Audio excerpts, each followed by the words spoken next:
Bonjour à tous, soyez les bienvenus. Aujourd'hui, je voudrais vous partager la parole de Dieu. Je vous invite à ouvrir vos Bibles dans Jonas. On va rester dans Jonas aujourd'hui. Pour vous rappeler un peu le contexte, Jonas est un homme appelé par Dieu à adresser un message de la part de Dieu à Ninive, à la ville de Ninive. Mais on sait, et on retient beaucoup ça de lui, quand on lit l'histoire de Jonas, c'est que on se dit souvent c'est la personne qui a refusé d'accomplir le plan que Dieu avait pour lui. Mais il y a d'autres choses à retenir de Jonas. Et on va le voir aujourd'hui ensemble. On voit que Dieu déjà, il commence avec une chose importante, donc il appelle Jonas à aller, et puis Jonas, et voilà ce que Dieu va dire au chapitre 1, verset 3, il va juste parler un petit détail, il va essayer de fuir loin de la présence de l'Éternel. Quand on connaît Dieu, quand on sait qui est Dieu, on sait que Dieu, lui, il est omniprésent. Il est partout. Qu'importe où tu peux aller dans ce monde, tu sais que Dieu va y être. Parce qu'il est partout. Et c'est ce que dira le psaume 139. Où irai-je loin de ton esprit? Où fuirai-je loin de ta face? Si je monte aux cieux, tu y es. Si je me couche au séjour des morts, t'y voilà. Si je prends les ailes de l'aurore et que j'aille habiter à l'extrémité de la mer, là aussi ta main me conduira, et ta droite me saisira. Si je dis au moins les ténèbres me couvriront, la nuit devient lumière autour de moi. Même les ténèbres ne sont pas obscures pour toi. La nuit brille comme le jour et les ténèbres comme la lumière. Alors on voit une chose à travers ces versets, c'est que rien n'est caché à Dieu, mais encore moins, Dieu est partout. Il est partout. Il n'est pas loin de nous.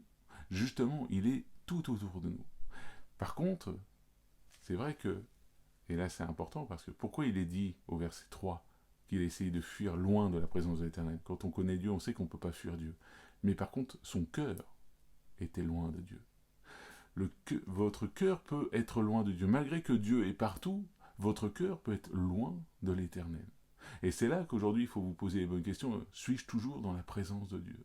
Est-ce que Dieu est toujours présent aussi dans ma vie? Dieu, lui, il est fidèle. Il sera toujours présent, il n'y a pas de souci. Par contre, si vous vous éloignez de lui, il va respecter votre choix. Il va mettre de la distance entre toi et lui. Donc aujourd'hui, je t'invite à poser la question si peut-être que tu es en train de te dire il y a tous ces malheurs qui me tombent dessus, je ne comprends pas pourquoi. Euh, Dernièrement, j'ai eu une dame qui m'a contacté, justement, qui me disait et je comprends pas, j'ai perdu mon travail, je suis divorcé, j'ai des problèmes euh, de santé et tout ça. Et justement, elle me dit, mais moi, je crois en Dieu, mais je sais que je suis issu d'une famille chrétienne, mais euh, je veux pas m'engager avec lui. Alors c'est ce que je lui ai dit. J'ai dit honnêtement, pourquoi tout cela vous arrive? C'est parce que vous avez construit votre vie sans Dieu. C'est pour cela. Dieu, il a des projets pour nous, mais c'est à nous de rentrer dans ces projets. C'est pas à Dieu de rentrer dans nos projets. C'est à nous de rentrer dans la présence de Dieu. C'est à nous de dire, Seigneur, moi je veux marcher dans ce que tu m'as appelé à être. Je veux marcher dans ta volonté. Je veux chaque jour vivre ce que tu as pour moi de meilleur. Je sais que tu peux avoir un mari ou une femme pour moi. Je sais que tu as un travail pour moi. Je sais que tout ce que j'ai besoin, tu vas me pourvoir, Seigneur, parce que je sais que tu as tout entre tes mains. Mais si tu construis ta vie en disant, Seigneur, moi je veux pas de toi, Dieu va respecter ton choix. Mais t'étonne pas que tout cela t'arrive aujourd'hui. Parce que si tu construis ta vie sans Dieu, forcément, tu construis ta vie loin du bonheur, loin de la paix, loin de la joie. On arrête la parenthèse là. Je continue un peu plus loin avec l'histoire de Jonas. Ensuite, donc, Jonas va fuir. Il va fuir l'appel que Dieu a pour lui. Il va monter dans un bateau, et là, Dieu, il est dit clairement dans Jonas que Dieu va provoquer une tempête. Il va provoquer une tempête, et ce bateau va se retrouver secoué, et l'équipage va se demander, mais à cause de qui on subit cela? Ils vont commencer à prier leur Dieu, chacun, mais à un moment donné, ils vont tout d'un coup dire, tiens, on va tirer au sort. Et puis par hasard, forcément, ça va tomber sur Jonas. Et Jonas va révéler en disant, oui, bah, il y a Dieu qui m'a appelé à aller parler à Ninive, mais moi je veux pas, je fuis loin de la présence de l'Éternel. Vous savez, c'est ce même Dieu qui a libéré les Hébreux de l'Égypte, qui a fait des grandes choses. Donc forcément, l'équipage, eux, ils vont dire, mais t'es fou de faire ça. Qu'est-ce qu'on peut faire maintenant pour pouvoir régler ce problème? Et du coup, Jonas va leur donner la solution, il va dire jetez-moi par-dessus bord. Il y a un gros cas de conscience pour l'équipage, parce qu'ils vont se dire mais est-ce qu'on peut faire ça, nous? Euh, Du coup, ils vont prier. Bon, d'abord, ils vont essayer de se débattre pour pouvoir sauver le navire et pour accoster, mais ils vont pas réussir. La tempête se fit très forte, ils vont pas réussir. Du coup, ils vont se dire Seigneur, ne nous impute pas ça, mais on va jeter Jonas. Et ils ont jeté Jonas. Et après, il est dit que c'est l'équipage a offert des sacrifices pour Dieu et ils ont même fait des vœux à Dieu. Et donc, voilà, Jonas se retrouve à l'eau. Il se retrouve dans l'eau. Il tombe là. Et c'est là que Dieu a prévu le taxi retour. Il va envoyer un gros poisson avaler Jonas. Et là, pendant 3 jours et 3 nuits, Jonas va se retrouver dans le poisson. Ça vous rappelle peut-être quelqu'un? Oui, Jésus. Jésus, quand il est mort, 3 jours et 3 nuits après, il est ressuscité. Et bah, Jonas, pendant 3 jours et 3 nuits, va se retrouver dans le poisson. Et puis là, il va prier Dieu. Il va demander à ce que Dieu le délivre. Puis Dieu avait déjà prévu toute chose parce qu'il a parlé au poisson et le poisson l'a vomi sur la terre. Et du coup, Jonas, là, et bah, Dieu lui reparle une seconde fois. Et c'est là qu'on commence notre lecture dans Jonas chapitre 3. La parole de l'Éternel fut adressée à Jonas une seconde fois, en ces mots. Lève-toi, va à Ninive, la grande ville, et proclame-y la publication que je t'ordonne. Et Jonas se leva, et alla à Ninive, enfin. Selon la parole de l'Éternel, Or Ninive était une très grande ville, de 3 jours de marche. Jonas fit d'abord dans la ville une journée de marche. Il criait et disait, encore 40 jours et Ninive est détruite. Les gens de Ninive crurent à Dieu, et ils publièrent un jeûne, et se revêtirent de sacs, depuis les plus grands jusqu'aux plus petits. Amen, gloire à Dieu. C'est génial ce que là est en train de vivre Jonas. Voilà que Jonas, il vient avec un message. Ce message, c'est encore 40 jours, et Ninive est détruite. Et là, bah, les gens croient à son message. Ils croient à son message parce que là, ça marche trop bien. Ça marche trop bien. Et là, du coup, les gens vont commencer à s'humilier devant Dieu. Ils vont publier un jeûne. Et ils vont même se revêtir de sacs, du plus grand au plus petit. C'est merveilleux. Comment on appellerait ça de nos jours? Vous savez, c'est le petit truc qui sonne le matin et qui nous embête. Ben, c'est un réveil. Jonas est en train de vivre un merveilleux réveil. On veut tous vivre ça. On veut tous vivre un réveil où on voit les gens venir à Dieu, revenir à Dieu de tout leur cœur et pouvoir accepter Dieu dans leur vie. Ben, Jonas, c'est ce qu'il était en train de vivre. Il voyait toute la ville de Ninive en train de revenir à Dieu. On voit ce que Dieu va dire dans Jonas chapitre 3, verset 10. Dieu vit qu'ils agissaient, j'ai du mal à dire cela, Dieu vit qu'il agissait ainsi et qu'ils revenaient de leur mauvaise voie. Alors Dieu se repentit du mal qu'il avait résolu de faire et il ne le fit pas. Gloire à Dieu. On a un Dieu merveilleux. On a un Dieu d'amour, un Dieu qui est lent à la colère, un Dieu qui se repent même du mal qu'il a dit. C'est merveilleux. C'est merveilleux d'avoir ce Dieu-là. On voit que Dieu se révèle à travers cette histoire de Jonas. Dieu est un Dieu d'amour qui est prêt à pardonner si tu reviens à lui. Ben, vous savez quoi? Lui, Jonas, ben, il va pas aimer. Il va pas aimer ce que Dieu est en train de faire à Ninive. Il va pas aimer.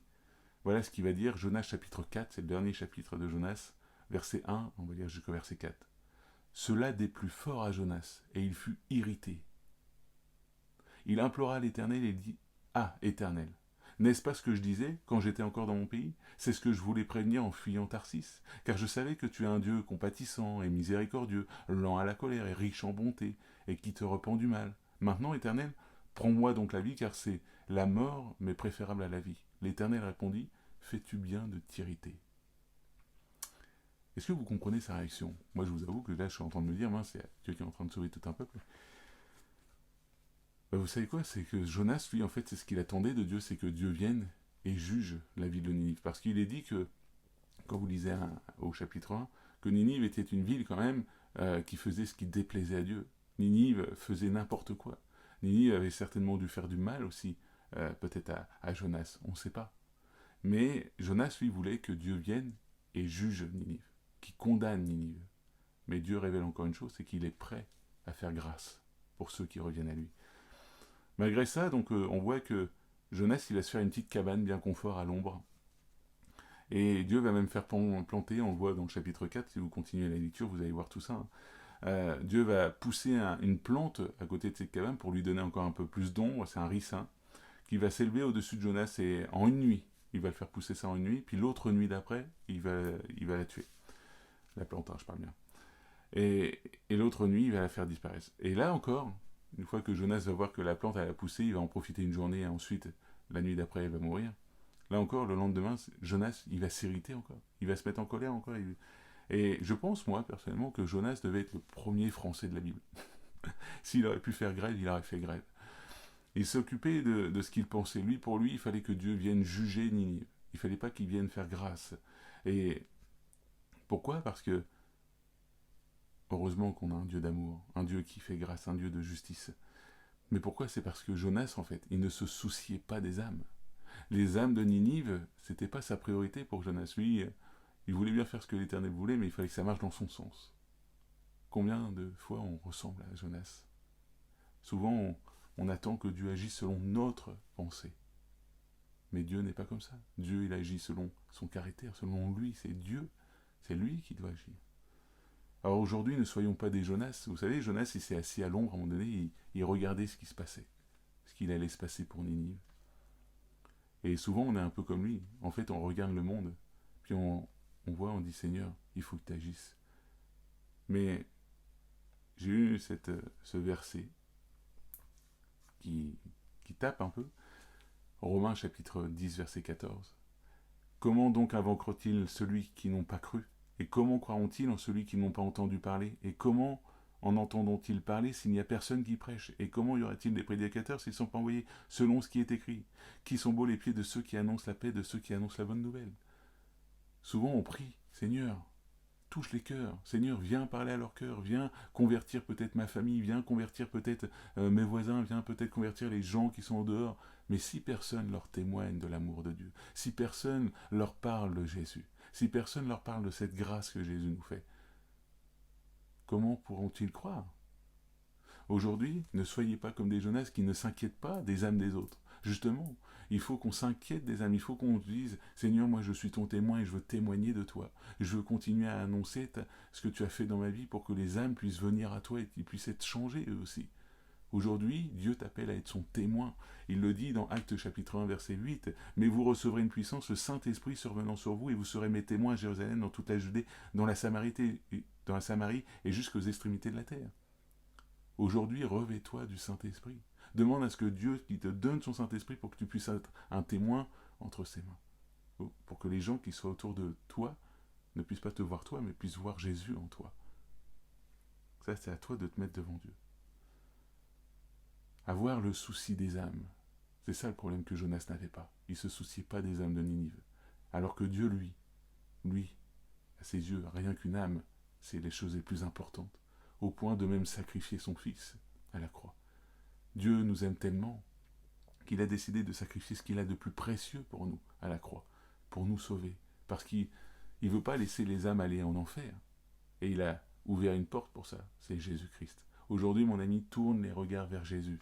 Laisse-toi toucher par Dieu, parce que tu verras que Dieu agira dans ta vie. Peut-être que tu es en train de te dire, oui, mais Dieu fait rien dans ma vie, mais c'est parce que c'est toi qui le tiens éloigné de toi. C'est toi qui refuses Dieu dans ta vie. Mon ami, viens à Jésus, et mon ami, sois aussi celui qui témoigne de Jésus, celui qui apporte Jésus aux autres.